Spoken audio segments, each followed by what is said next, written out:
Јунговите размислувања опфаќаат се, од животните ситници до големи вистини за човечките состојби.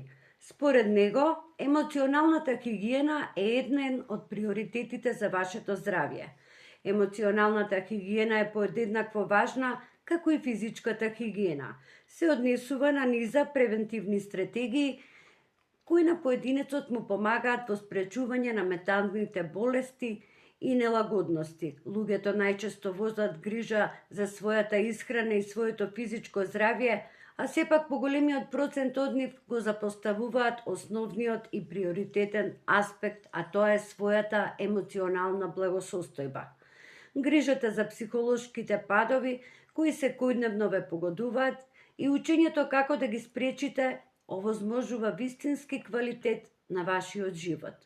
Со придржувањето кон телесната, па дури и финансиската хигиена, мораме да развиваме и навики кои се темелат на доверба, љубов и почитување. Недостатокот на менталната хигиена на оваа димензија од животот доведува до нелагода и лошо однесување кај луѓето. Можно важно е превземањето на емоционалните предизвици, односно поттикнувањето кон разбирањето на другите луѓе и негување на вредностите како што се емпатијата. Многу луѓе емоционалната хигиена ја сваќаат како голем дел од менталното здравје на поединецот. Еден од моменталните предизвици во клиничката психологија е превенцијата.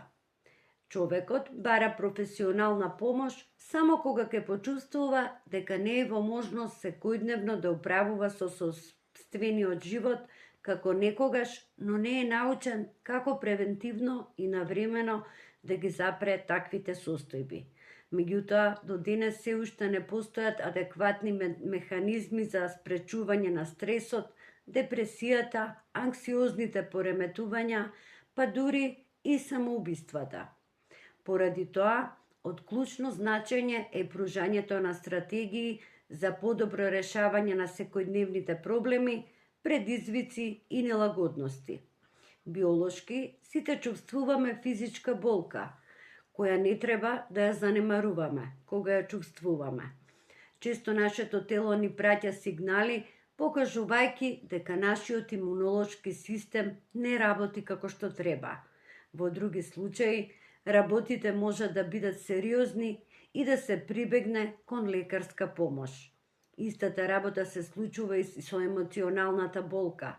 Може би понекогаш ви е полесно некои работи да ги оставите за утре, но тоа е најлошата работа што можете себе си да си ја направите. Нема потреба од потиснување и сокривање на емоционалната болка. Емоционалните проблеми бараат активна реакција. За да се чувствувате подобро, потребно е да направите нешто во врска со тоа, наместо да го негирате.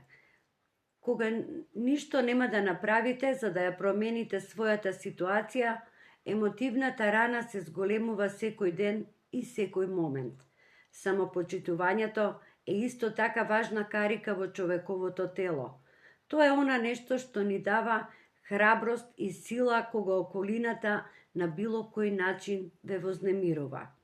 Тоа е оној вителен импулс кој ве потсетува на она што го заслужувате и кој ве опоменува што всушност ви е потребно во дадениот момент.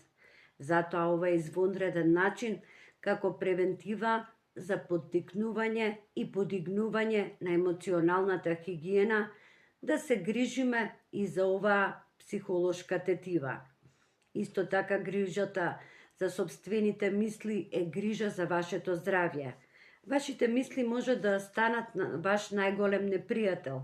Многу е лесно да паднете во ментална состојба исполнета со негативност, анксиозност и страв. Понекогаш, а скоро секогаш, е многу тешко да се излезе од таквата состојба. Необрнувањето внимание на тоа може да доведе до низа ментални пореметувања. Затоа, драги мои, менталната хигиена треба да биде дел од сечие секојдневие. Мораме да имаме емоционална хигиена на работа, во меѓучовечките односи и било каде или на било кое место каде го поминуваме своето време. Тоа е како секојдневно чистење кое мора да се направи за да избегнеме така наречената ментална инфекција која само ни донесува патење, стрес, анксиозност и нелагода.